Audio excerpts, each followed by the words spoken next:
ketika kita ditanya, apakah kita menyukai perubahan? Banyak yang bilang enggak. Tugas kita sebagai individu ketika perubahan itu terjadi adalah mengomunikasikannya.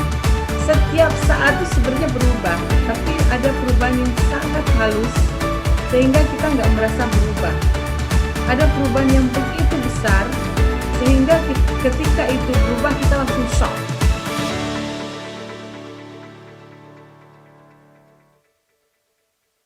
Oke, Bapak Ibu, selamat malam semuanya. Selamat bergabung di Virtual Learning Festival Season 2 Be Agile and Stay Relevant.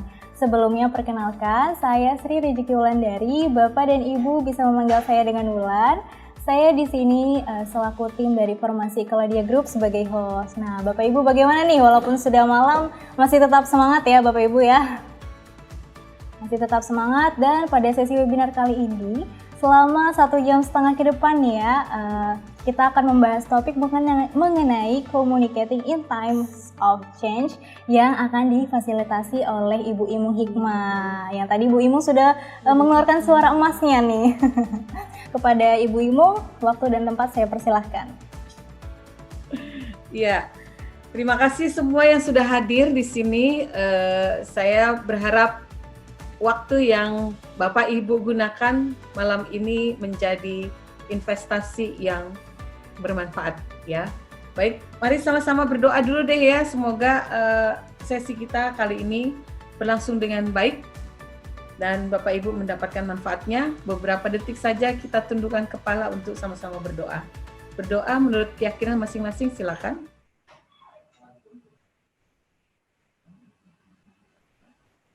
Amin. Oke, masih semangat ya Bapak Ibu. Kalau yang namanya binatang malam, termasuk saya nih, maksudnya semakin malam semakin semangat. Ini baru pembukaan gitu ya. Untuk teman-teman yang jadi early birds atau ayam jago kukuruyuk yang semangat di pagi hari, semoga masih bersemangat juga. Nah, kita akan bicara tentang komunikasi dan change ya. Siapa teman-teman di sini kalau boleh saya tahu yang sudah pernah mendapatkan pembelajaran yang khusus gitu, training khusus tentang change? Ada nggak? Ya, silakan raise your hand. Ini di halaman 1, belum saya lihat halaman 2. Ada? Oke, mungkin nggak ada, mungkin ada juga yang masih malu-malu, nggak apa-apa. Izinkan saya share screen ya untuk bicara tentang change dan bagaimana mengomunikasikannya.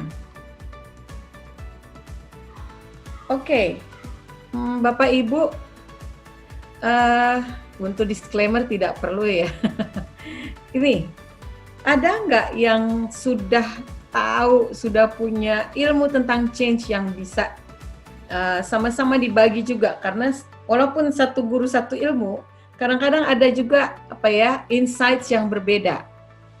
Silakan kalau ada. Saya cek Bapak Ibu ya, kali aja ada yang raise hand gitu. Mbak Imung, saya boleh Mbak? Iya boleh, kayaknya Mbak Lastri ya? Ya betul Mbak Imung. Ya, silakan. Saya lupa ya Mbak ya, siapa yang membuat quote ini. Cuma quote ini selalu saya ingat Mbak kalau bicara mengenai perubahan. Jadi satu-satunya yang tidak pernah berubah adalah perubahan itu sendiri. Yeah. Betul nggak sih Mbak? Iya, iya betul begitu kan. Setiap saat itu sebenarnya berubah, tapi ada perubahan yang sangat halus sehingga kita nggak merasa berubah. Ada perubahan yang begitu besar sehingga ketika itu berubah kita langsung shock. Ya, perubahan-perubahan kecil yang terjadi tidak kita rasakan karena kita suka lupa, suka nggak mindful gitu ya. Padahal dari detik ke detik itu ada perubahannya. Karena tidak mindful maka nggak nyadar. Terus tiba-tiba terjadilah perubahan yang besar seperti yang kita alami sekarang ini. Nah, hari ini kita akan bicara ketika ada perubahan itu bagaimana kita bisa mengomunikasikannya. Komunikasi kemana? Ke banyak area gitu ya. Banyak area. Yang pertama adalah mengomunikasikan ke diri sendiri. Ke diri sendiri maksudnya gimana? Ya ketika change itu datang, apa yang berproses di pikiran kita. Karena dari proses pikiran kita baru akan keluar menjadi perilaku, menjadi ucapan. Perilaku dan ucapan inilah yang dikomunikasikan lagi ke orang lain. Gitu ya. Jadi dalam 1 jam ke depan, semoga adalah sedikit gitu ya yang Bapak Ibu bisa ambil, karena ngomongin change itu sebenarnya sangat panjang. Ngomongin komunikasi, this is our life gitu ya. Jadi ya sedikit-sedikit aja deh, semoga ada pencerahan dan ada inspirasi begitu. Nah, ketika kita ditanya, apakah kita menyukai perubahan? Banyak yang bilang enggak, I don't like change gitu ya, karena enak banget udah duduk di sini udah empuk, udah nggak pengen pindah gitu ya. Contohnya. Tapi kalau kita lihat, kenapa kita bisa menyukai ya perubahan-perubahan yang ada, yang sekarang saya gerakan kursornya ini. Kalau kita mau traveling, kita mau nikah, jangan nikah lagi ya. Kita mau nikah, ada ulang tahun, dapat new gadget, promosi, baru punya pacar baru, nonton drama Korea misalnya, itu semua menarik gitu ya. Padahal ini kan perubahan. Graduate dari university, terus kalau mau makan sesuatu yang udah lama kita nggak makan, ini semua perubahan. We are excited. Kita senang banget mau ada perubahan-perubahan ini. Apalagi kalau shopping ya. Laptop, aplikasi, hairstyle yang baru gitu, game sosial media. Tapi kenapa ketika perubahan itu terjadi ke tempat atau area-area yang kita nggak suka, seperti yang saya berikan contoh di sini, ya kita bilang kita nggak suka sama change, nggak suka perubahan. Mungkin perceraian, patah hati, ada sesuatu yang di cancel ya, ada kita menerima perlakuan tidak baik dari orang lain, kan perubahan juga dari yang biasanya kita menerima perlakuan baik misalnya. Force majeure seperti yang terjadi sekarang ini. Terus bahkan ketika kita duduk nih udah nyaman. Kalau kita lagi ada di ruang meeting gitu ya, kita udah duduk di sini, tiba-tiba ada yang kasih tahu, yang woro-woro gitu.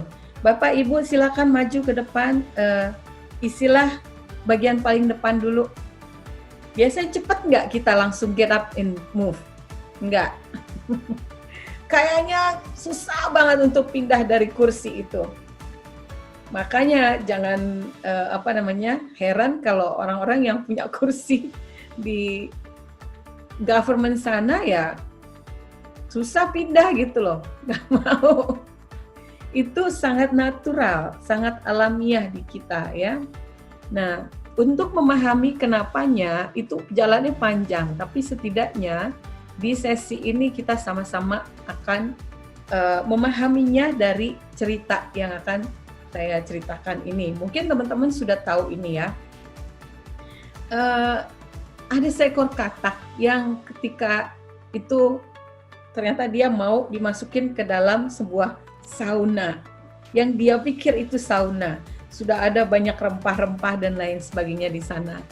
Tapi airnya kan masih dingin gitu ya. Oh enak nih, panas-panas berendam di air berempah gitu ya, kayak di spa.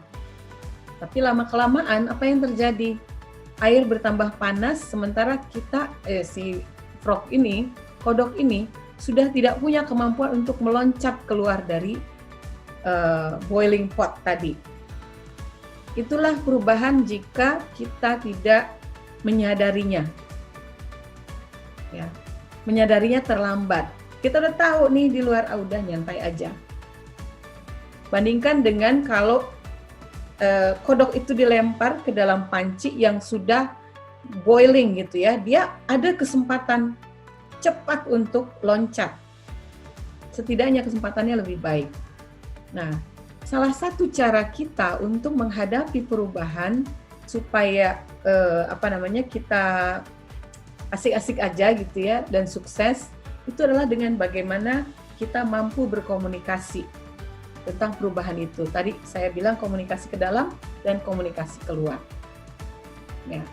Jadi perubahan itu apa sih?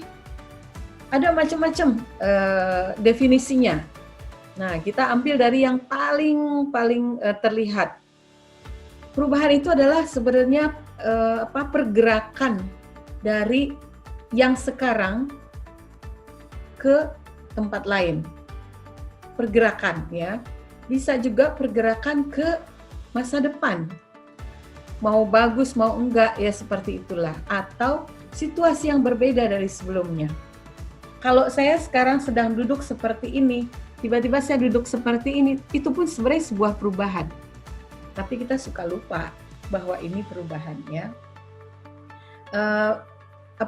Perubahan itu juga bisa dianggap sebagai cara kita berproses antara kebutuhan untuk stabil, tapi juga ada respon kita pada hal yang tadi Mbak Lastri bilang, pada hal yang sudah pasti terjadi, yaitu perubahan. Ya. Nah, bisa juga perubahan itu adalah sesuatu situasi di mana kita terjebak di dalamnya, mau nggak mau gitu, atau kita mau menganggapnya sebagai sebuah kesempatan untuk bertumbuh. Bagaimana caranya? Ya, kita lihat dulu reaksi kita biasanya terhadap perubahan. Yang pertama adalah seperti seolah-olah kita sedang tertawan, ya. Merasa sudah ada di situ, saya ditawan oleh keadaan, maka saya stuck di situ, terjebak, ya. Yang kedua itu sebagai victim maksudnya sebagai korban. Aduh, kayaknya gue jadi korban dengan keadaan ini. Contohnya seperti itu ya. Yang ketiga itu observer. Jadi ngelihat, oke, ada perubahan kayak gini ya, liatin aja dulu deh. Ini yang kita alami sebagai sebuah negara ketika krisis global kita ini terjadi pada negara lain saat itu. Kita langsung ke observer, liatin aja dulu gitu ya. Terus ada juga yang menjadi kritik ketika ada perubahan yang ada di kepalanya dia adalah, oh ini salah, ini tidak bagus, ini. Jadi menjadi pengkritik terus ya. Nah yang terakhir bisa jadi reaksi kita adalah menjadi navigator. Jadi inilah yang paling ideal. Karena apa? Ketika perubahan terjadi dan kita jadi navigator, artinya kitalah yang menguasai keadaan. Bukan kita dikuasai oleh keadaan. Sampai di sini dulu, mungkin ada teman-teman, saya tutup stop share dulu. Saya ingin melihat wajah teman-teman dan jika ada yang ingin ditanggapi, silakan. Silakan Bapak Ibu, jika ingin menanggapi Ibu Imung dipersilahkan ya.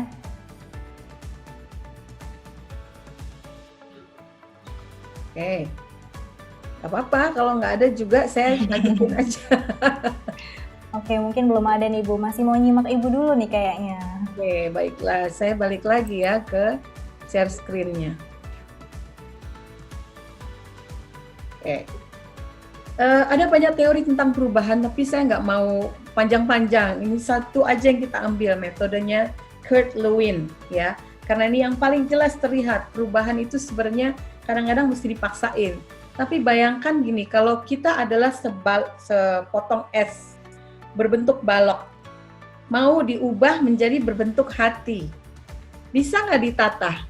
Bisa. Tapi ketika ditatah itu banyak sekali korban air-air yang terbuang, korban perasaan orang yang menatah, ya. Terus juga korban waktu, kecepatan. Kalau tidak cepat maka semua akan hilang, ya. Jadi caranya seperti apa supaya cepat menjadi gitu ya. Nah, menurut Kurt Lewin ini caranya ya perubahan itu kayak gitu. Kalau dari es berbentuk kotak begini, kita mesti unfreeze dulu semuanya, ya, sehingga dia bisa dibentuk seperti apapun yang kita inginkan, baru di refreeze lagi. Kalau ingin berbentuk hati ya udah biarkan dia mencair dulu semua, jadi kita nggak usah usaha menatah gitu ya, dan airnya nggak kemana-mana, ditampung. Setelah itu jadikan dia dalam bentuk-bentuk hati, bentuk apapun itu, baru dimasukin lagi di refreeze. Nah, ini banyak pembahasannya. Kalau kita punya waktu di kelas, biasanya kita bahas satu-satu ya, secara organisasi gimana, terus secara kita sebagai player atau orang-orang yang menerima dan terdampak oleh perubahan itu. Tapi kita nggak akan bilang, nggak akan bahas ini di sini. Yang saya lakukan itu cuma mengenalkan ini, bahwa perubahan yang paling ringkas itu bisa dilihat dari metodenya Kurt Lewin. Ya. Nah, tugas kita sebagai individu dalam keluarga, individu sebagai persona, juga sebagai bagian dari organisasi, yang pertama ketika perubahan itu terjadi adalah mengomunikasikannya. Yang pertama, mengomunikasikan adalah kepada diri sendiri. Ya. Baru kita bisa mengukur, saya paham perubahan ini seperti apa? Saya punya nggak tools-nya untuk membantu orang lain? Saya tahu nggak bagaimana mengomunikasikannya? Saya tahu nggak siapa yang harus saya bantu mengomunikasikan ini? Ya. Setelah kita pahami ini semua, baru kita bisa deh ngomong ke orang, komunikasi ke orang. Contoh yang paling ringan adalah seperti ini. Saya dulu ada teman, dia sangat sayang sama orang tuanya. Dia nggak mau orang tuanya tahu kesusahannya. Suatu ketika dia dipecat dari perusahaan, ya, dikasih pink slip gitu. Selama beberapa bulan dia nggak bilang sama orang tuanya. Setiap pagi dia selalu pergi keluar. Dia punya apartemen, dia akan tinggal di apartemen itu sampai waktunya dia harus pulang ke tempat orang tuanya. Ya, apartemen itu dia sewa gitu ya ceritanya, khusus untuk tinggal aja selama dia tidak bisa pulang ke rumah di siang hari. Nah, nggak mungkin dia ada di rumah. Nah, ini cara dia mengomunikasikan perubahan itu ke orang tuanya dengan tidak mengatakan. Kenapa? Mungkin kalau mengatakan orang tuanya akan sedih, akan stres. Jadi dia paham dirinya, dia paham orang yang akan diajak, orang yang terdampak oleh komunikasi, oleh perubahan itu. Itu secara individu ya. Kalau secara perusahaan, ya itu lebih kompleks lagi in a way, karena melibatkan banyak orang nih di dalam satu organisasi. Ya. Bagaimana caranya? Kita lihat. Sebelum itu ya, baik kita lihat dulu ini kesalahan-kesalahan yang terjadi ketika kita berkomunikasi tentang perubahan. Yang pertama, kita belum paham apa yang sebenarnya terjadi, terus kita ngomong deh. Kalau kita adalah orang dignitaries gitu, kayak pejabat, tiba-tiba ngomong, dia bisa jadi kacau. Di Amerika, Donald Trump itu pernah ngomong, ya udah kalau gitu minum itu desinfektan aja. Dia mungkin bisa menghilangkan itu gitu ya, COVID-nya. Apa yang terjadi di New York? Ada banyak orang yang, karena ini ucapannya datang dari presiden. Harusnya presiden pinter dong, ya. Lalu ada banyak yang minum itu. Nggak sampai mati sih, tapi yang sibuk itu rumah sakit. Ada juga hotline rumah sakit yang menerima banyak telepon, ya, menanyakan ini benar nggak, boleh nggak.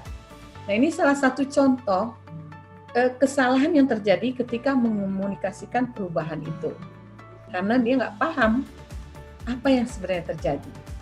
Ya, juga ketidakpahaman siapa yang sebenarnya terimpact oleh perubahan itu, atau tidak paham scale atau sebenarnya sejauh mana sih akibatnya, sejauh mana, sebesar apa perubahan ini terjadi. Ya. Lalu ada juga yang ignoring the WIIFM, what's in it for me, ya. Ignoring di sini maksudnya cuek aja. Padahal WIIFM ini adalah mantra yang dimiliki oleh semua orang. Semua orang akan bilang what's in it for me. Kalau dalam bahasa Indonesia saya selalu menyebutnya Agus, ya. Kalau kita ikut suatu kegiatan pasti kita punya Agus pertanyaannya. Apa gunanya untuk saya? Ya. Kalau kegiatan, ada perubahan atau apapun, pertanyaan pertama yang orang punya adalah Agus. Dan ini wajar. Kenapa wajar?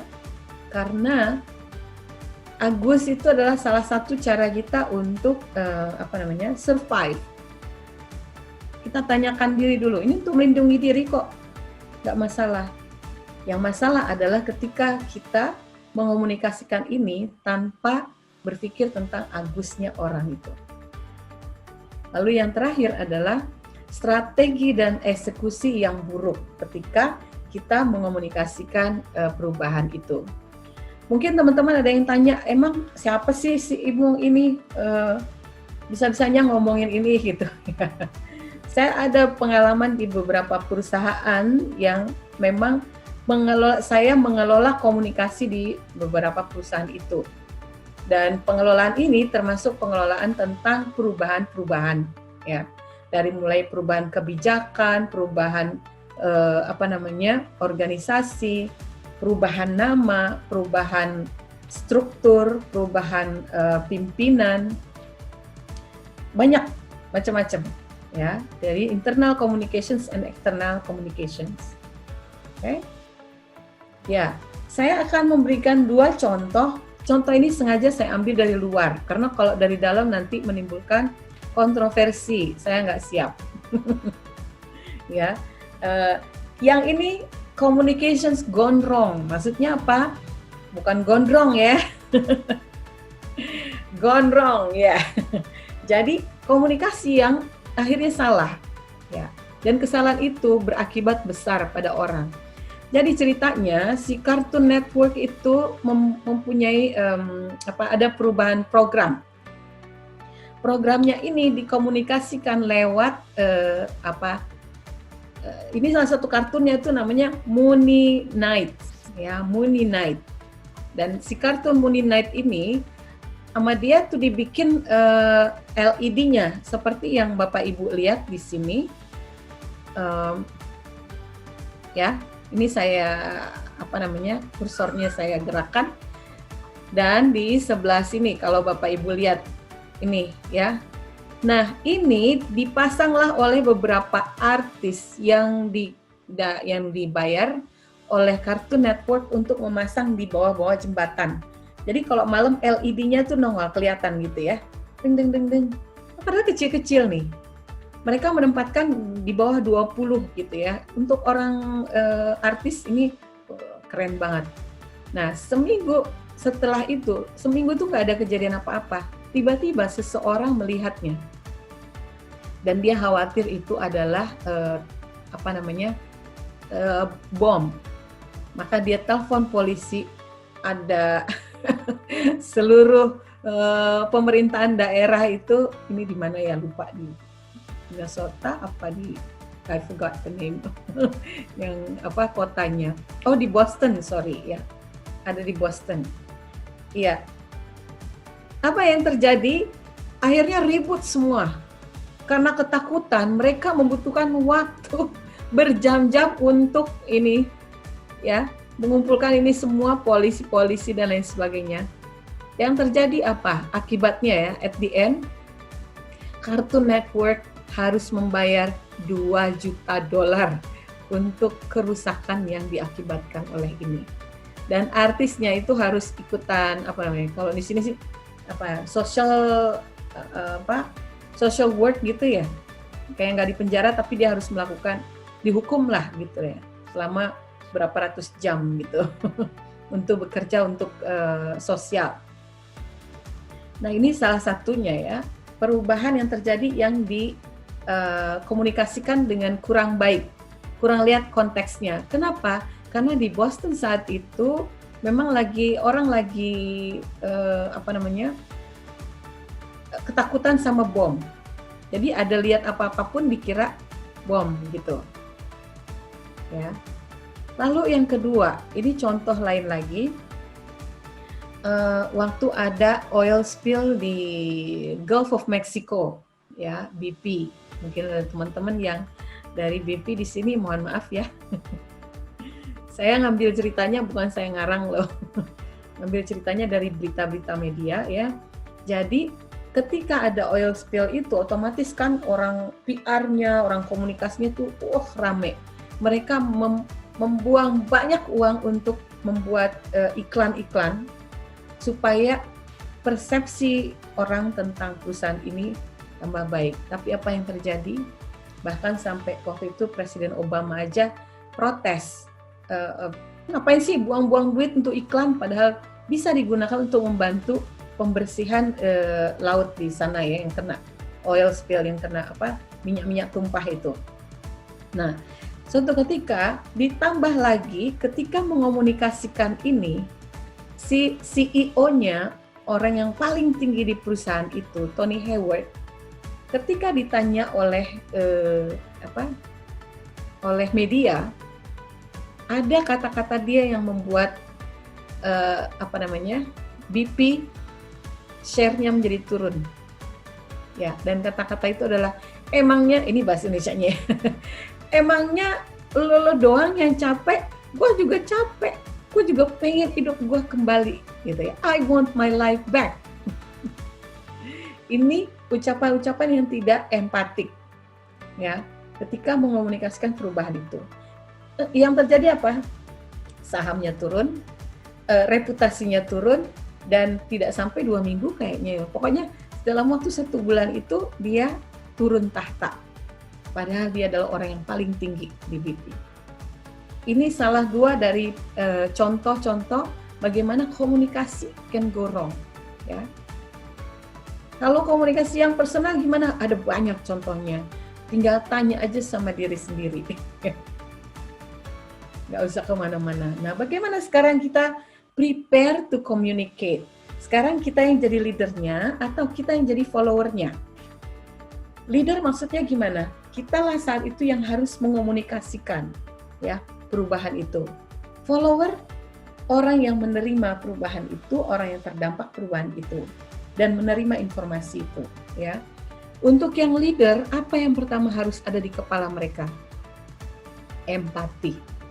Ya, kita pikirin nih, saya akan mengungkapkan ini pada siapa? Pada orang. Maka ketika pada orang, saya harus berempati dulu. Empati itu merasakan apa yang dirasakan oleh dia. Ya. Terus kapan? Jangan perubahannya sekarang, entar dulu deh, tunggu ya 10 tahun lagi. Ya udah kacau gitu ya. Timely is very important. Apalagi kalau Bapak Ibu mengomunikasikan ini sebagai wakil dari perusahaan. Karena yang salah dikit aja, tidak buru-buru, apa yang terjadi? Turun rusak. Kemarin saya lagi dengar, mungkin ada di sini banyak anak muda ya, Panji Pragiwa itu ya. Suatu ketika dia pernah ngomong salah ya, mengkomunikasikan sesuatu dengan salah. Detailnya nggak usah saya kasih tahu. Bahkan ada satu yang juga bikin hidup dia agak ini ya, cuma gara-gara komedinya yang tidak diterima oleh orang, ya akhirnya agak turun. Dia bilang sendiri, reputasi saya waktu itu kacau karena disebabkan kayak gini, ya kesalahan ngomong yang dia tidak kira ternyata diterima oleh orang beda lagi gitu ya. dan dia tidak buru-buru, nggak timely mengomunikasikan kembali, sehingga waktu yang lama ini akhirnya menjadi jebakan Batman buat dia dan buat banyak perusahaan yang tidak secara timely mengomunikasikan adanya perubahan. Coca-Cola begitu, waktu dia merubah rasanya, ya, itu banyak orang protes, ngamuk-ngamuk malah. Ketika rasa Coca-Cola yang klasik itu diubah menjadi lebih manis, ya, banyak orang yang menggilai rasa asli itu marah-marah. Bisnis hancurlah sementara, ya, share turun, gitu. Lalu sebagai leader ada willingness, ada keinginan untuk reach out, seperti inilah kira-kira, iya. Jangan maunya sendiri aja, begitu ya. Terus juga harus calm, cool, collected. Tidak boleh bawa-bawa emosi di sini. Apalagi ketika menyampaikan, kalau menyampaikan suatu berita yang boleh pakai emosi dan boleh sembari ada urgensi itu cuma apa? Kebakaran. Ya. Karena itu sense of urgency-nya tinggi gitu kan. Kebakaran, itu boleh. Justru kalau ngomong kebakaran dengan maaf, saya akan mengomunikasikan ini kepada Bapak Ibu semua. Baik, semua silakan bersiap-siap, pakai sepatunya, dandan dulu yang rapi, bedaknya dipakai, habis itu kita exit keluar. Nggak seperti itu ya. Jadi calm, cool, and collected is needed. Jadi harus tenang gitu ya. Collected maksudnya gimana? Ini pikiran tidak terpecah-pecah, dia intact, tetap ada di situ, tahu apa yang mau dikatakan, tahu apa yang mau disampaikan, tahu siapa yang akan menerima pesannya. Clarity atau kejernihan, kejelasan itu penting. Kenapa penting? Karena kalau enggak bisa kacau, ya. Contoh kecil, ada bos lagi ngomong sendiri, di depannya ada GM-nya. Dia ngomong, oke, saya bulan depan mau naik haji, ya. Si GM-nya lagi mikirin gaji karyawan. Yang didengar apa? Bulan depan saya mau naikin gaji semua karyawan. Dia pergilah ke karyawannya bilang, naik gaji bulan depan. Ya. Jadi ini perlu difikirkan, clarity atau kejelasan. Kalau kita lihat muka orang di depan kita kayaknya masih bingung-bingung, tanyakan, apakah sudah mengerti maksudnya apa yang saya sampaikan begitu. Dan prepare to listen. Maksudnya apa? Sebagai leader, ketika perubahan terjadi, pasti ada banyak protes. Ada banyak yang tadi, si Agusnya orang itu pada nongol, ya. Nah, kita harus siap mendengarkan. Sementara sebagai follower, selain empati juga harus paham nih, perubahan tantangan seperti apa yang dihadapi oleh leader. Dulu saya ketika di satu perusahaannya baru di Indonesia, tapi sebenarnya sudah ratusan tahun di Amerika sana. Tapi di kantor kita yang ini masih baru. Nah, sudah ada beberapa proyek yang masuk gitu ya, yang sudah berjalan. Tapi sebenarnya kita masih disubsidi oleh headquarter. Tapi karyawan nggak tahu. Yang mereka tahu adalah ini proyek sudah jalan, kok kita nggak dapat bonus gitu. Ya, nah tugas kita lah leader untuk memberitahu supaya mereka paham challenge atau tantangan yang dimiliki oleh para leader ataupun perusahaan. Ini perusahaan masih rugi sebenarnya gitu. As simple as that, ya. Terus willingness to open or open up gitu, maksudnya terbuka atau membuka diri terhadap oh iya situasi ada berubah. Apa yang bisa saya cari, yang bisa saya lakukan, yang bisa saya support dari perubahan ini, gitu.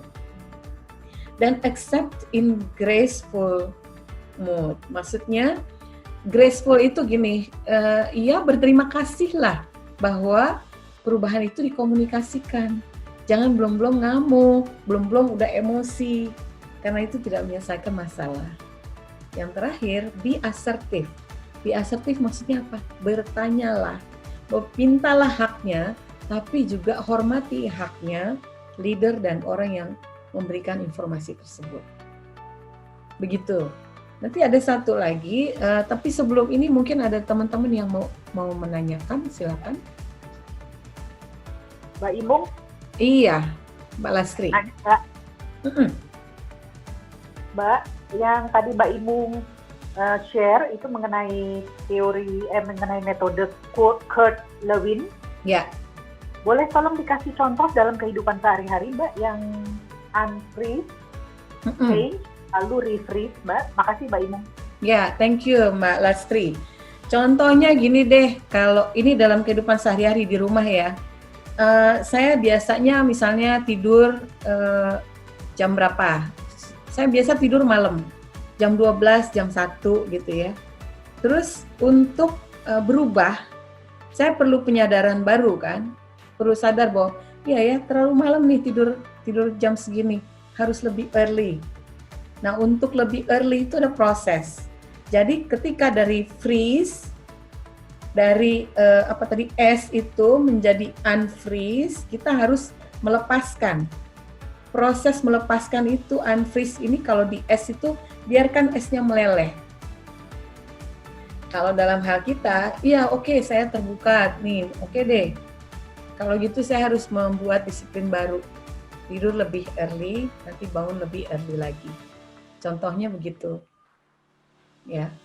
Atau makan deh, saya nggak terbiasa makan pedas misalnya. Untuk bisa makan pedas, maka saya harus terbuka, terus berdikit-dikit. Karena ketika unfreeze proses itu biasanya kan take time. Tapi ini jauh lebih baik daripada kita paksain jreng gitu ya. Langsung makan pedas yang pedas banget, sehingga akhirnya perut kita terluka. Nah, perubahan kalau yang dipaksakan seperti itu juga akan menyebabkan dampak dan kerugian yang lebih besar. Nanti kalau kita sudah berubah, kayak saya sudah bisa tidur jam 10 malam gitu ya, itu harus dibiasakan dulu selama beberapa waktu supaya dia akhirnya menjadi biasa. Nah dari unfreeze ke refreeze tadi itu yang membentuk kebiasaan itu sehingga dia menjadi norma baru seperti yang kita alami sekarang nih, the new norm. Saya nggak melihatnya new normal tapi new norm, norma bukannya normal ya. Nah untuk kita dapat new norma ini kita harus membiasakan diri. Masih banyak orang pakai ini tuh kita nggak mau pakai ya. Katanya kan ada the power of 21. Ketika kita ingin suatu kegiatan menjadi sebuah kebiasaan, lakukan 21 kali tanpa jeda. Supaya dia masuk ke subconscious mind kita dan menjadi perilaku otomatis. Ya, kira-kira begitu Mbak Lastri. Thank you. Yang lain? Barangkali ada? Boleh izin bertanya? Silakan Pak. Boleh. Makasih Bu Imung atau Mbak Imung nih saya manggil. Mbak aja, Cila. Iya. Baik, makasih Mbak Imung. Terkait dengan leader sama follower tadi, pertanyaan saya dalam satu sosok pribadi, taruhlah saya ketika di suatu organisasi, apakah leader sama follower itu seperti dua sisi mata uang ya? Artinya kalau saya pengen menjadi sosok leader, saya nggak maulah jadi follower, atau sebaliknya, kalau orang yang sudah jadi follower nggak mungkin jadi leader. Makasih Mbak Imung. Iya. Pak Suratno, terima kasih. Sebenarnya menurut saya benar ini seperti dua sisi mata uang, tidak bisa dipisahkan. Tetapi seorang leader juga sebenarnya follower, begitu. Dan banyak, saya suka prihatin gini Pak, banyak sekali buku yang membahas mengenai leadership, tapi jarang sekali buku yang membahas mengenai followership. Padahal banyak sekali leadership yang gagal disebabkan karena followership yang buruk. Ya. Jadi silakan Pak kalau mau bikin buku tentang followership saya beli deh Pak. Ya. Jadi follower itu ya harus paham, tahu dirinya ada di mana, tahu gimana ngikutin, tapi juga bisa berlaku asertif kalau leadernya menuntun dia mau ke jurang gitu ya, atau ketika merleng gitu ya, dia harus bantu begitu. Followership menurut saya yang paling penting saat ini, terutama untuk orang kita nih di Indonesia, supaya bisa asik gitu loh.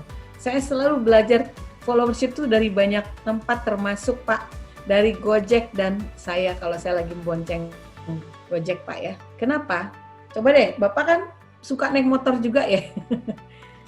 Kalau di depan jadi leader gitu ya, naik motor, di belakang berani nggak kita utak-utik dia?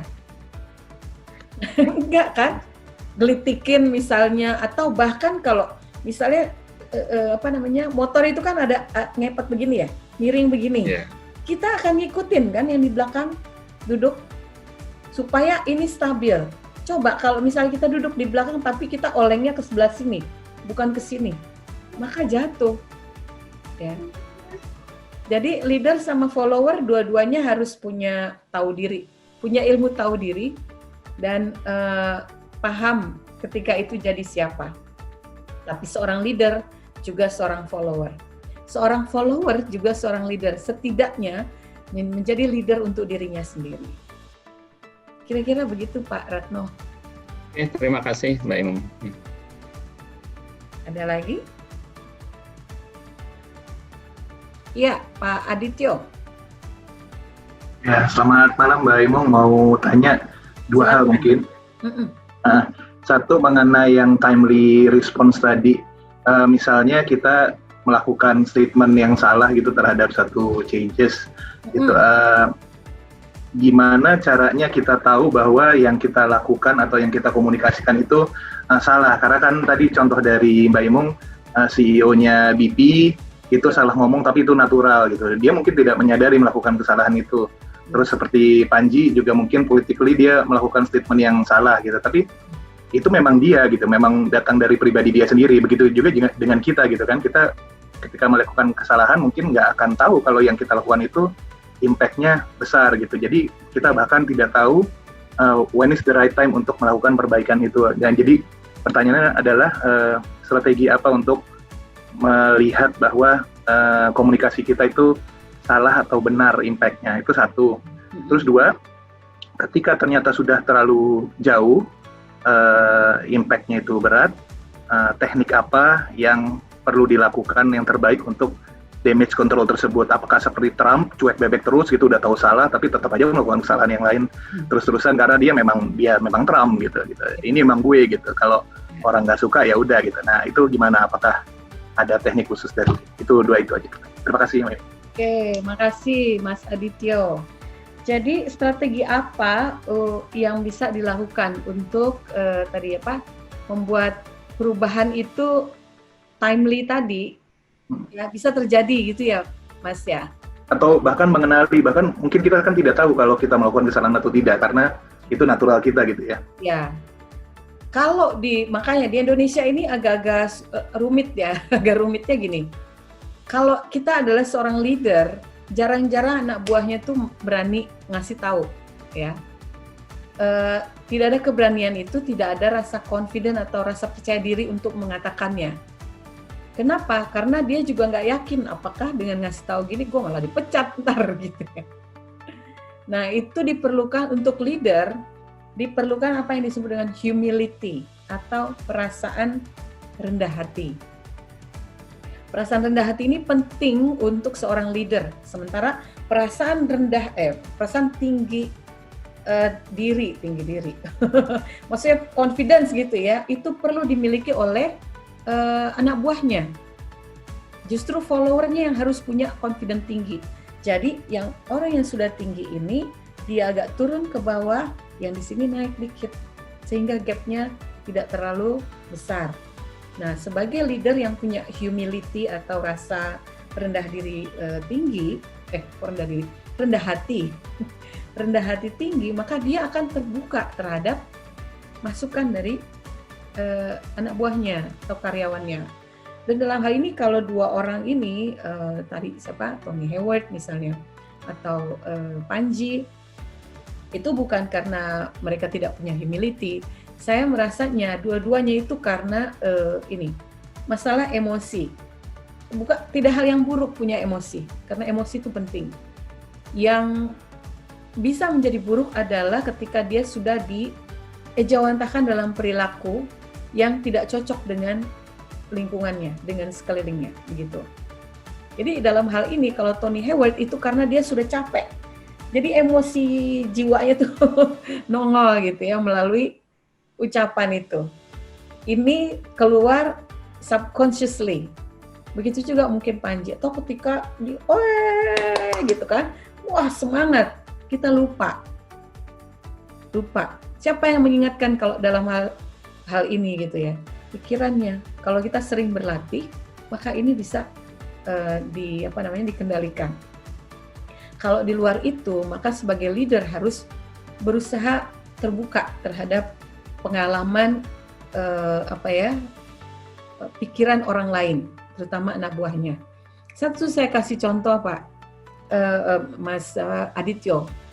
Dulu itu pernah di kantor kami ada pengurangan orang, tapi ketika ini diinformasikan ini perusahaan proyek gitu ya.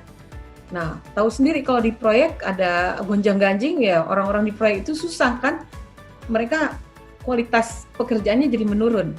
Nah, yang terjadi saat itu semua leader sedang pergi, presiden direkturnya lagi di Inggris, saya waktu itu kebetulan lagi di Singapura, terus di kantor Jakarta itu hampir tidak ada leader, tapi informasi itu disampaikan oleh HR.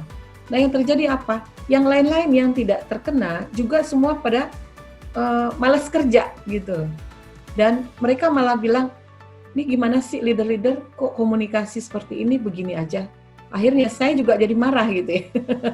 Marah bukan ke siapa-siapa, saya marah ke leader saya paling tinggi. Saya telepon presiden direktur dan saya bilang gini, kebetulan bukan orang sini ya, jadi saya berani. Kalau orang Indonesia mungkin beda urusan ya.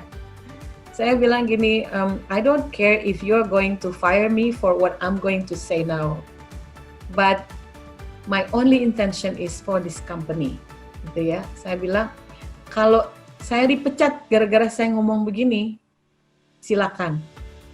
Intensi saya cuma untuk keberhasilan perusahaan ini ketika saya menyampaikan ini. Gitu ya, saya sampaikan ini komunikasi yang buruk dengan begini akhirnya dan tahu apa jawaban bos saya? Imung, if you didn't tell me, you may get fired. Bagus ya. Kalau nggak ngomong malah mungkin jadi saya, karena saya orang komunikasi harus mengomunikasikan begitu. Saat itu saya nggak tahu jika terjadi perubahan ini. Anyway, ceritanya begitu, Mas Adit. Baik, masih stay tune ya Bapak Ibu ya. Sedikit lagi saya akan share screen. Ya. Nah, tadi kita bicara sedikit mengenai WIIFM. Jadi di WIIFM itu kita harus paham bahwa setiap orang ketika kita berkomunikasi itu akan impacting them, akan berpengaruh pada mereka. Ketika mereka bilang, terus apa gunanya untuk gue? Buat saya kenapa harus begini begitu gitu ya? Kita harus pahami, kita juga akan begitu. Kenapa? Karena inilah cara kita untuk melindungi diri. Sangat wajar. Jadi ketika kita mengomunikasikan suatu masalah, persoalan, harusnya kita taruh ini, WIIFM ini yang paling tinggi dalam strategi memikirkan ini. Oh tadi jawaban Mas Adit untuk yang damage control belum ya? Ntar sebentar Mas ya. Oke. Nah, jawablah atau persiapkan diri dengan 3 pertanyaan. Menjawab 3 pertanyaan ini ya. Apa yang ingin dikomunikasikan? Kenapa kita mengomunikasikannya? Dan what if? Bagaimana kalau? Jadi kalau ada perubahan, contoh nih ya, misalnya kucing saya mau berikan dia perubahan, karena sekarang lagi masa paceklik ya, jadi apa yang ingin saya komunikasikan pada kucing saya? Cing, kucing saya kebetulan namanya Curut. Jadi Curut saat ini apanya ya? Saat ini akan ada perubahan karena lagi musim paceklik. Terus apa yang berubah? Makanan kamu, ya. Kualitas makanan kamu menurun. Kalau tadinya kamu makan steak, sekarang kamu makan ikan asin, oke? Gitu kira-kira, ya. Itu what-nya. Setelah itu why. Kenapa? Kamu tahu sendiri, Cing, Curut, ya. Saat ini karena paceklik, gaji saya tidak cukup untuk beli steak buat kamu, oke? Nanti, gampang, kapan-kapan. Kita kasih tahu why-nya. Daripada kamu makan curut beneran, lebih baik kan kamu makan ikan asin, gitu. Terus what if? Mungkin Curut mikir gini, apa yang terjadi dengan saya gitu? Bagaimana jika? Ya. Jadi kita yang memikirkan nih, kita yang memberikan komunikasi itu yang mikirin, iya Curut, bagaimana jika kamu nanti makan ikan asin terus, ntar gimana? Selera makan kamu jadi turun kayak gini. Baik, kita akan mengatasinya dengan cara begini begitu. Tuh. Ntar dikasih telur deh sekali-sekali, dikasih bumbu dikit misalnya. Ya, jadi seperti inilah kira-kira Bapak Ibu kalau ingin mengomunikasikan sesuatu, setidaknya dalam pikiran kita sudah mampu menjawab 3 pertanyaan ini. Itulah yang kita sampaikan. Ya. Nah, ini slide yang terakhir. Jadi di sini untuk berkomunikasi secara efektif, terutama in times of change, di masa-masa perubahan terjadi, ini lebih berat. Kenapa lebih berat? Karena ada resistensi, ya. Ada orang tuh ada banyak nggak maunya, ngelawan. Apalagi orang Indonesia, karena orang Indonesia tuh cerdas-cerdas, orang Indonesia kreatif-kreatif. Dihajar ke sini, timbul ada ide baru. Dihajar sana, timbul ide baru. Jadi sebenarnya kita itu jago banget, sangat liat, sangat licin, sangat lentur gitu terhadap perubahan. Tapi bagaimana mengomunikasikan perubahan itu, kita mesti belajar. Ya. Yang pertama, untuk membuatnya menjadi efektif adalah kita paham bagaimana thinking proses kita. Proses kita memikirkan apa perubahan itu atau ketika melihat ada event, ada kejadian itu seperti apa. Nah kemarin ketika COVID-19 ini, pastinya kita begini nih, karena saya juga begitu ya. Apa saya doang kali yang gitu. Gini, mikirnya, jauh di sana di Wuhan kan jauh dari sini. Kita nggak apa-apa lah. Di sana kan 4 musim. Di sini kan panas terus, bakteri mati gitu ya. Jadi itu proses thinking kita, saya gitu ya, seperti itu. Kalau proses berpikir seperti itu, maka decision yang saya buat ya santai-santai dengan ini. Beda dengan yang orang Vietnam ya. Kenapa mereka bisa lebih kecil? Karena ketika melihat itu mereka langsung thinking prosesnya, we have to change gitu ya. Lalu yang kedua adalah pahami orang, pahami konteks dan konten. Jadi konten bagus, konteks enggak, kacau. Ya. Konteks itu seperti apa? Contohnya, baiklah, saya mau tanya dulu teman-teman, ada yang punya contoh enggak tentang konteks ini? Silakan.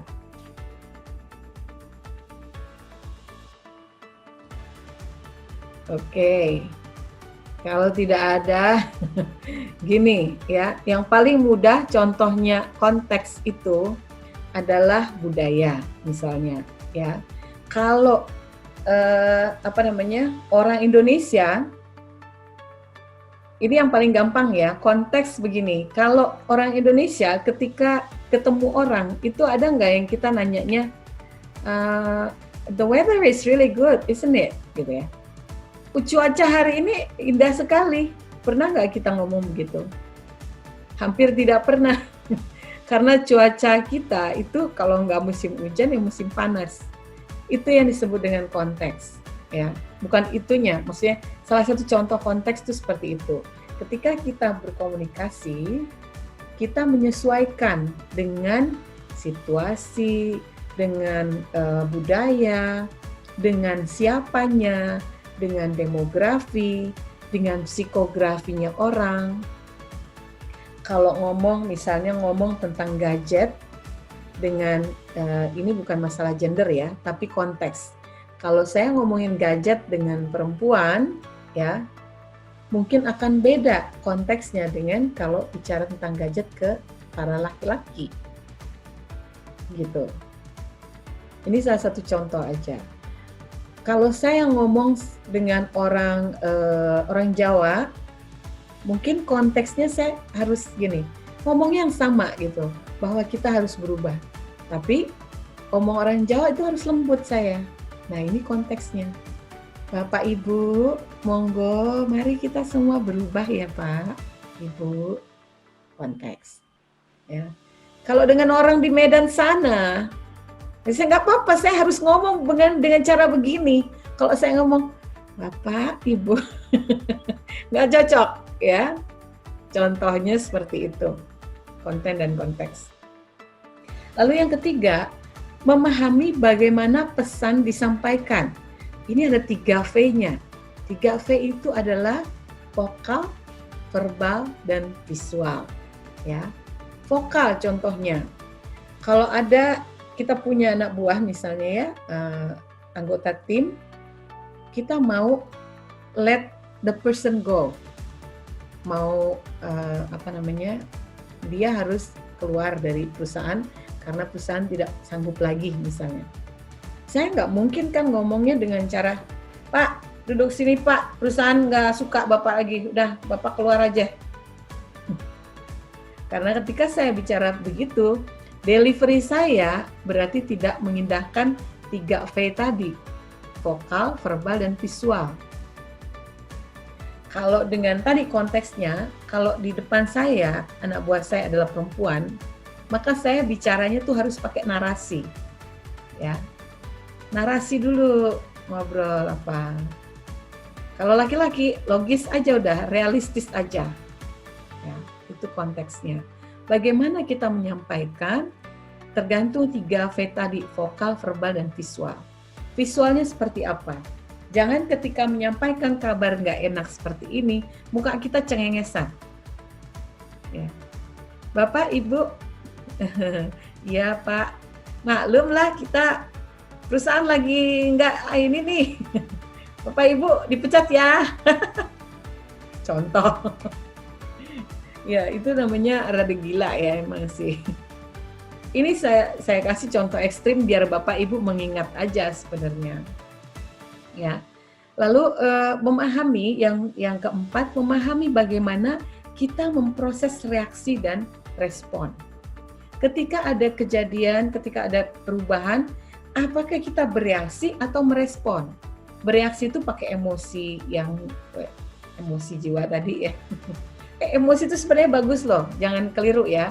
Ketika dia keluar menjadi perilaku, kalau perilakunya negatif itu namanya bereaksi. Kalau perilakunya positif namanya merespon.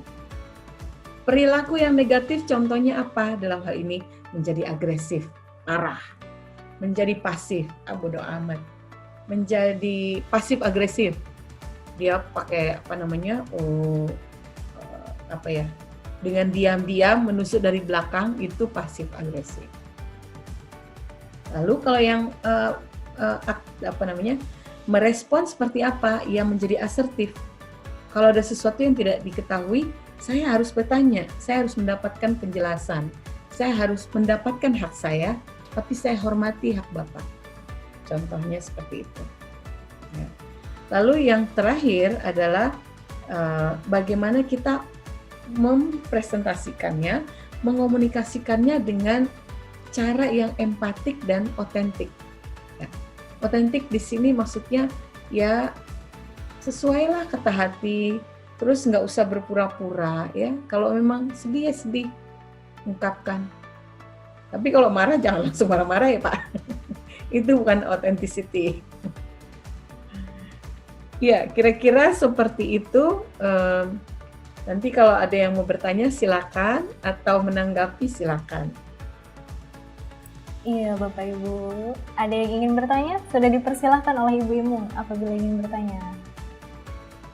Nah, saya khawatir waktunya soalnya tadi. Terus Iya, tadi menjawab ini dulu ya, Mas Adityo tadi kan bertanya damage controlnya bagaimana gitu ya, Mas Adit ya. Ketika komunikasi tidak berjalan atau ketika perubahan, ya kayak modelnya tadi si Donald Trump ya. Kalau Donald Trump pengecualian karena beliau itu memiliki mengidap suatu penyakit yang disebut dengan narcissistic disorder tingkat tinggi. Jadi dia punya semesta dia itu adalah kayak dia hidup di dalam batok gitu, yang semestanya semua kalau dia nengok ke sini ada gambar dia, ke sini gambar dia. Jadi everything is about him gitu. Tapi kita sebagai orang normal itu pasti ketika terjadi seperti ini, yang pertama kita pikirkan semestinya adalah dampak apa yang ditimbulkan oleh komunikasi saya, dampak apa yang ditimbulkan oleh leadership saya, kayak gitu. Kalau how to do damage control dalam hal ini kayak Tony Hayward itu ya udah dia resign. Sebenarnya mungkin didorong juga, didesak juga gitu untuk tidak ada di situ lagi begitu.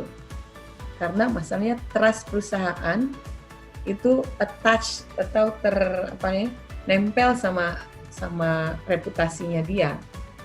Ya. Jadi kalau kita sebagai individu apa yang kita lakukan? Damage control, minta maaf. Ya. Ini yang paling susah, tapi sebenarnya paling cespleng. Tapi kalau sebagai perusahaan ya, itu berlaku jujurlah, jangan nutup-nutupin, karena sekarang media kalau ditutup-tutupin dia akan tahu sendiri, dia akan tahu. Jadi kalau misalnya, karena saya juga dulu pegang public relations, communications untuk kantor kami di Asia Pasifik, dari mulai dulu masih di AT&T, saya tuh sering keder kalau ketemu sama media dalam negeri, luar negeri, takut kata-kata saya dipelintir. Jadi mesti ngirit ngomong tapi yang jelas, tidak ambigu ya, tidak mengandung arti ganda. Kalau perlu tertulis pun itu biasanya suka ditwist lagi sama media. Nah, yang harus kita lakukan kalau itu terjadi mengklarifikasi. Tapi minta maaf kalau memang kita salah harus dilakukan sebagai perusahaan atau individu. Ketika melakukannya harus melakukan dengan tadi, yang 3V tadi, dan authenticity. Ketika ngomong minta maaf, apalagi di depan media gitu ya, tapi mukanya kenceng. Itu cuma akan berarti gue gak rela minta maaf. Meskipun ngomongnya, ya saya mohon maaf atas kesalahan, atau mohon maaf karena perusahaan kami misalnya. Ketika ngomong maaf itu dia harus punya ini ya, supaya kelihatan, dan harus ikhlas dari dalam dulu. Kalau saya percaya sebelum berkomunikasi kita harus menimbulkan atau mengelola energi level kita dulu. Ya. Ketika energi level yang kita miliki itu satu misalnya tidak confident, yang kedua masih marah, yang ketiga enggak rela. Meskipun kata-kata yang kita ucapkan semua saya rela, saya minta maaf, tapi energi itu akan keluar karena dia lebih stronger, lebih kuat daripada hanya sekedar kata-kata. Begitu kira-kira Mas Adit, semoga menjawab ya. Iya Bapak Adit, semoga terjawab ya pertanyaannya. Dan Bu Imung, tadi ada yang bertanya ke saya nih, sepertinya beliau salah mengirimnya ke private. Beliau adalah Bapak Adi Priyo Tritaroso. Beliau bertanya, bagaimana sih seharusnya pemimpin perusahaan mengkomunikasikan karyawannya apabila akan terjadi pengurangan kos atau budget di waktu-waktu sulit seperti sekarang ini, Bu? Silakan. Untuk perusahaan ya? Untuk perusahaan. saya akan berterus terang, tapi jangan kalau ada orang PR di sini pasti tahu. Tapi jangan menghukum orang PR-nya ya. Contoh, untuk soft landing ya, artinya ketika ada beritanya itu berat ya, itu kita harus melakukan soft landing. Soft landing itu nggak bisa kalau pesawat itu langsung no kick jatuh. Dia pasti harus pelan-pelan gitu ya. Nah, caranya untuk pelan-pelan, salah satu strategi yang dilakukan oleh orang PR itu adalah menciptakan apa yang disebut sebagai grapevine. Grapevine itu berita desas-desus, ya. Jadi desas-desus itu kadang-kadang diciptakan untuk menyiapkan mental orang. Misalnya, ini perusahaan kayaknya mau restructure deh, gitu ya. Kita sebarkan itu dulu ke grapevine ini, berita burung dulu. Dengan begitu pikiran orang itu akan sudah siap gitu ya, daripada ketika tek jreng gitu ya. Hari ini semua karyawan harus apa gitu misalnya. Itu akan lebih sakit jatuhnya. Tapi kalau sedikit demi sedikit, ini saya lihatnya sih bukan manipulasi ya, in a way, karena itu benar akan terjadi, tapi dikeluarkannya beritanya itu sedikit-sedikit sehingga bisa diterima oleh karyawan dengan soft landing tadi. Salah satunya seperti itu. Yang kedua, pahami dulu karyawannya. Ya. Apa nih yang bisa di-cut itu yang mana? Ada kalanya perusahaan besar nih yang di-cut itu justru yang kecil-kecil. Ya. Kalau dalam istilah itu they are penny wise but dollar full, katanya. Penny itu adalah mata uang terkecil Inggris ya. Di Amerika namanya apa ya? Saya juga nggak tahu. Mungkin ada yang tahu. Pokoknya penny itu yang paling kecil ya. Nah, ini dulu pakai dolar kan ya, Amerika kayaknya. Tapi kita ngurusin mata uang receh-receh yang kecil, cuman nggak terlalu peduli sama yang besar. Itu kira-kira yang disebut istilah penny wise dollar full. Nah, banyak perusahaan juga yang kayak gitu. Mereka yang kecil-kecil pada di cut-cut gitu ya. Sementara misalnya perjalanan dengan jetnya si CEO itu tetap berjalan. Nah, ini yang kalau ini dikomunikasikan ke karyawan, oke, karyawan kencangkan ikat pinggang, tapi dia lihat pimpinannya tambah lebar ikat pinggangnya, ya otomatis tidak bisa berjalan. Ya, caranya bagaimana ya begitu? Dia harus jujur, harus terbuka pada karyawannya, karena karyawan somehow is an asset begitu. Apalagi kalau yang dijual adalah karyanya orang, otaknya orang gitu. Semoga menjawab ya. Ya, semoga pertanyaan dari Bapak Adi Priyo terjawab ya Bapak. Dan Bu Imung, ada pertanyaan selanjutnya dari Ibu Kartika Martina. Beliau bertanya, malam Bu Imung, gitu. Bagaimana sih kita sebagai karyawan di level middle management bertindak kepada manajemen level atas yang kurang terbuka? Misalnya nih, keputusan tertentu langsung dijalankan tanpa diskusi dengan middle level. Contoh realnya lagi nih, bonus tidak diberikan tanpa diinformasikan sebelum dan sesudahnya. Seperti itu Bu, silahkan dijawab. Ini berat ya, karena manajemen level atas yang kurang terbuka. Ya, sulit Mbak Kartika, mohon maaf. Emang agak sulit nih perjuangannya. Yang harus dilakukan apa? Carilah kalau ada 1-2 orang yang berpengaruh di atas sana yang sebenarnya bisa lebih berpikiran terbuka dan bisa didekati. Cobalah dekati mereka, cari tahu kenapanya gitu. Tapi ini kan baru dari si middle levelnya nih yang berpikir seperti itu. Pahami dulu sebelum memutuskan di kepala dulu ya, memutuskan bahwa mereka begitu sih. Pahami dulu kenapa ini terjadi, kenapa mereka melakukannya. Supaya kita punya judgement itu akan berimbang. Jadi tadi kan yang dibilang ya, yang pertama-tama adalah understanding dulu, pahami dulu, gitu. Nanti kalau sudah paham, oh emang begitu masih, ya udah cari cara untuk mendekati 1 atau 2 orang yang berpengaruh di atas sana dan bisa sedikit lebih terbuka. Ada kalanya nggak semua begitu. Ada kalanya 1-2 orang bisa didekati. Cuma karena kalah suara, contoh ya. Tapi yang lain yang bisa dilakukan juga pendekatannya adalah apakah perusahaan ini punya secara umum budaya perusahaan yang baik, budaya perusahaan yang terbuka. Kalau iya, itu bisa didekati dari sana. Kalau sulit, ya udah, maaf ya, terima nasib. Jadi, tapi untuk kali ini saya bukan ngetawain Mbak Kartika ya, saya ikut berprihatin. Tapi begini, ada hal-hal yang bisa kita ubah, ada hal-hal yang sulit kita ubah karena di luar kuasa kita. Nah, jika itu di luar kuasa kita untuk mengubah, yang bisa kita lakukan adalah dengan merespon sesuai dengan apa yang bisa kita lakukan. Responnya ya, supaya kita nggak mati raga, mati jiwa gitu. Kira-kira begitu. I wish you luck Mbak Kartika. Iya, Ibu Kartika, semoga terjawab pertanyaannya, dan Ibu Bapak yang lainnya apabila ada pertanyaan boleh disampaikan melalui room chat atau boleh nih langsung angkat tangan seperti ini.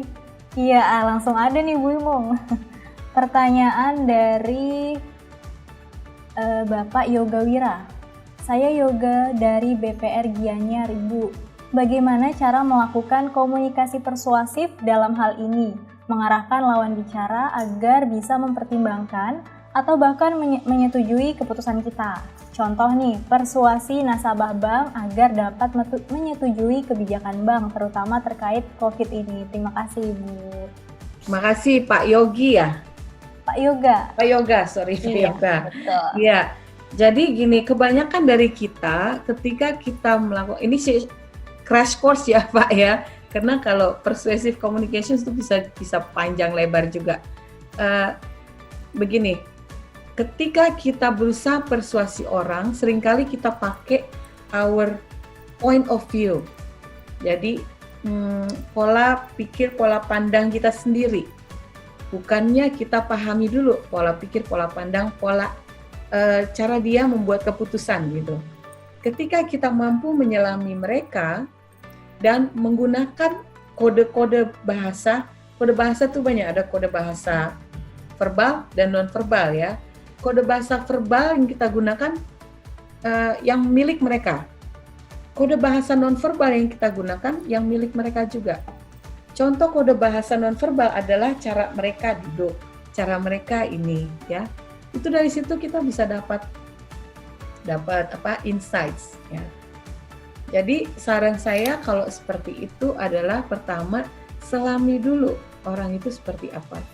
Lalu kita gunakan kekuatan-kekuatan dia untuk persuasi orang itu. Ya. Karena dengan cara ini jauh lebih efektif, Pak, daripada kita memaksakan ini loh, Bang harusnya seperti ini. Kalau perlu sampai-sampai bisa dia sendiri yang itu keluar dari mulutnya gitu ya. Keputusan untuk jadi udah nggak usah dipersuasi lagi. Iya, saya dengan sukarela begitu kira-kira. Oke, semoga pertanyaan yang baru disampaikan terjawab. Kebetulan ini ada pertanyaan yang kembali lagi nih, ngechatnya pribadi ke saya nih Bu. Pertanyaan dari Ibu Intan Dewi. Ibu Imung, perkenalkan saya Intan. Saya mau minta tips aja nih Bu, biar bisa smooth dalam menghadapi change. Minggu depan saya bakalan ditinggal oleh atasan langsung saya. Favorit bos nih Bu, jadi beliau resign. Nah, penggantinya belum ada. Jadi untuk sementara akan dihandle sama yang di atasnya beliau. Nah, buat saya yang baru pertama kali kerja dan pertama kali merasakan ditinggal bos, gimana ya Bu, biar sukses dan juga lancar menghadapi perubahan yang menurut saya cukup besar seperti ini Bu. Sekian pertanyaannya. Ya, change emang berat, apalagi ditinggal bos yang ya, favorit gitu ya. Terus kita nggak tahu, uncertainty is in front of us gitu kan. Tapi kalau kita melihat bahwa perubahan itu adalah potensi untuk bertumbuh. Nah, ini dulu yang perlu kita instill in our head, diinjeksikan ke kepala kita, ke pikiran kita bahwa perubahan itu ada untuk membuat kita bertumbuh. Terus gimana kalau nggak enak? Misalnya dapat bos yang kacau gitu ya, nggak pengertian misalnya, atau apapun itu. Ya tetap kita bisa bertumbuh dengan itu. Kalau selama seumur-umur kita kerja, kita dapat bos yang bagus terus, kemungkinannya daya juang kelihatan kita, lihat bukan kelihatannya, itu tidak sehebat kalau kita dibanting-banting. Begitu kira-kira ya. Jadi Mbak Intan, pikirkan dalam kepala bahwa I'm so looking forward to the change. Ya.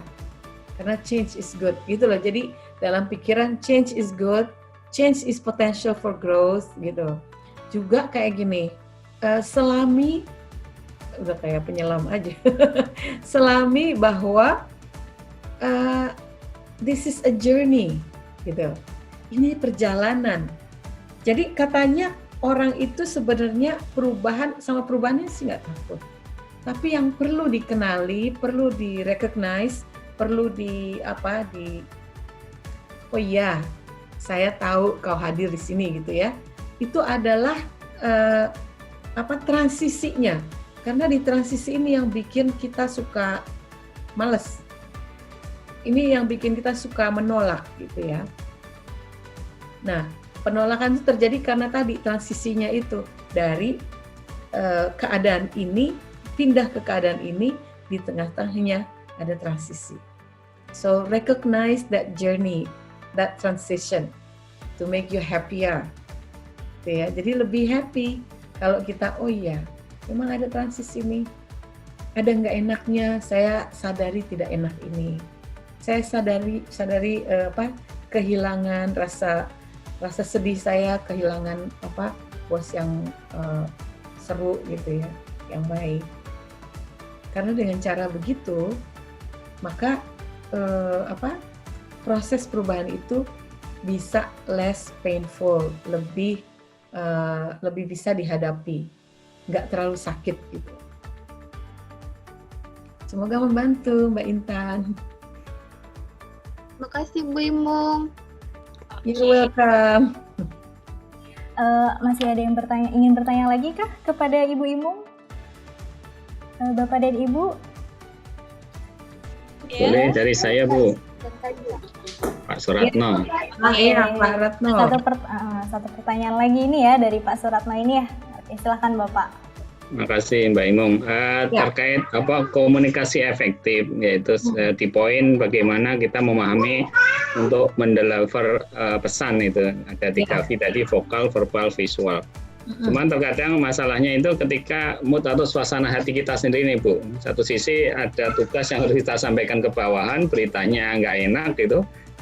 Sisi lain kita tahu ilmu itu, tapi suasana hati kita lagi nggak mood nih. Harus. Yes. Nah, pertanyaan saya bagaimana saya harus berkonfrontir dengan suasana hati kita sendiri ini Bu. Terima kasih. Ya. Thank you Pak Suratno, dan ini sangat penting memang.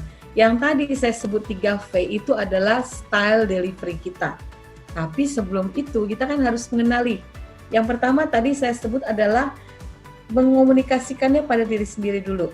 Apakah kita siap? Begitu kan ya? Nah, kesiapan itu di mana? Kesiapan mental, kesiapan emosi. Ya. Ketika kita sudah siap dua-duanya baru di delivery. Kalau belum siap di sini terus sudah delivery aja, itu yang terjadi Pak. Kayak orang ngomong emosi, akhirnya malah lebih kacau. Bagaimana caranya mengatasi emosi ini padahal kita perlu delivery gitu kan ya? Ya betul. Tantangannya di situ Pak. Satu yang suka saya dari sesi-sesi apapun, kayak sesi misalnya personal branding, sesi komunikasi, ada sesi yang change seperti ini. Satu yang saya minta teman-teman lakukan dan bisa lakukan di rumah, yaitu menyadari nafas dulu. Ya. Untuk hal ini untuk secara umum, nanti ada satu lagi yang saya bisa kasih untuk Pak Ratno, bagaimana caranya supaya itu bisa cepat gitu ya. Yang pertama tadi nafas, menyadari nafas itu gimana? Cobalah di rumah, ketika nafas itu kita sadar sedang bernafas. Karena kalau kita sadar nafas, ya, mindfulness kita tuh itu ada di situ. Ketika nafas naik turun itu kita tahu ada banyak oksigen masuk ke badan kita, ke kepala otak kita, maka kesempatan kita untuk satu emosi itu lebih kecil. Karena ya itu tadi oksigen sudah masuk, hormon-hormon kita juga yang baik-baik, nggak ada toksik lagi, ya. Seperti itu kira-kira Pak. Jadi di rumah teman-teman mohon berlatihlah. Kalau belum tahu, belum menyadari, cobalah lay down, tiduran ya, tiduran dengan punggung jangan di tempat tidur dulu, di sajadah atau di karpet gitu yang lebih flat gitu ya. Dan coba rasakan, pegang dadanya, pegang perutnya. Rasakan yang udara keluar masuk dan naik turunnya si perut ini. Ada banyak sekali cara dan teknis-teknis untuk bagaimana bernafas ya. Saya tidak bisa praktekkan di sini, tapi nanti mungkin ada kesempatan kita untuk ngobrol dan berlatih ini. Tapi intinya seperti itu, nafas. Ketika nafas sering panjang, kita akan mampu ngomong tanpa emosi. Yang kedua, nafas bagus ini membuat kita lebih confident, lebih percaya diri, ya, dan bisa berpikir lebih jernih. Nah, tadi gimana caranya kalau kita lagi pikiran juga ruwet? Ambil nafas, beberapa kali itu cuma beberapa lama. Setelah itu Pak, kalau bisa keluarlah dari situasi itu dengan pergi ke zona netral sebelum bisa delivery, ya. Kan ini di zona ruwet nih, pergi ke zona netral. Zona netralnya orang tuh beda-beda. Ada yang zona netralnya dia ini dengerin musik misalnya. Ada yang saya mau ngopi dulu deh. Ya. Ada juga yang saya harus ketemu sama teman saya yang paham saya nih, ajak ngomong. Ada juga yang mesti keluar nih lewat verbalnya. Dia misuh-misuh boleh, tapi sendiri ya. Karena kalau emosi yang disimpan sendiri itu juga nggak bagus. Makanya ada banyak perusahaan-perusahaan tuh yang menyediakan sunset ya, yang buat tonjok-tonjok itu.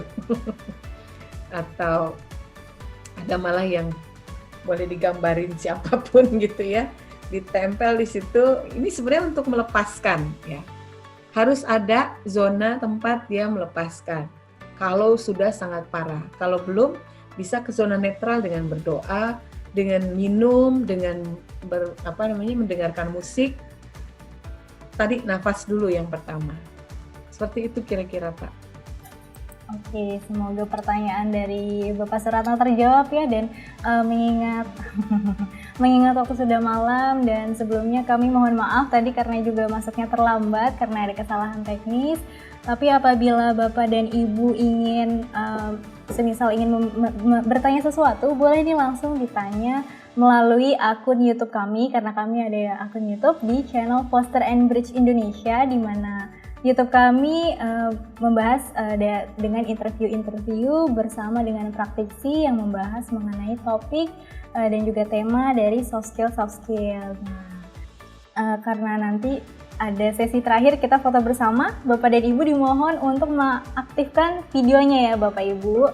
Dan terima kasih nih Ibu karena waktunya terbatas. Nanti apabila ada pertanyaan bisa ya Bu lewat Facebook kami ya, lewat YouTube kami ya Bisa. Iya, karena kan Mbak Mbak Imung Imung juga. Terima kasih nih untuk teman-teman semua yang masih duduk bareng di sini. Semoga bermanfaat. Terima kasih untuk your generosity with your time gitu ya. Yuk Bapak Ibu boleh nih mulai diaktifkan videonya supaya terlihat wajahnya, karena kapan lagi nih kita webinar ada foto bersama. Ayo Bisa, yang mau pakai lipstick dulu, yang mau pakai dasi, yang Bisa, mau ya. dandan itu. Pak Yuk. Mas Heri udah pakai. Iya, Bapak Heri sudah siap dengan properti. Dimohon mengaktifkan yuk biar terlihat nih wajah-wajah tampan dan cantiknya Bapak Ibu. Nanti akan 3 kali cekrek. Ya. Kita mulai ya. Dalam hitungan ketiga kita bergaya. 1, 2, 3. Iya. 2 kali lagi ya Bapak Ibu. Kita mulai lagi. 1, 2, 3. Oke, sekali lagi karena di tampilan Zoom saya ada 3 slide nih, jadi nanti takutnya tidak ada yang tidak terkena videonya. Yuk, 1, 2, 3. Terima kasih Bapak Ibu. Saya Wulan mewakili tim dari Formasi Akoledia Group. Mohon maaf apabila masih banyak kekurangan dalam acara ini. Selamat malam, selamat beraktivitas. Sampai bertemu di lain waktu. Terima kasih Bapak Ibu. Sukses selalu untuk teman-teman semua. Salam sehat dan bahagia dan berdaya.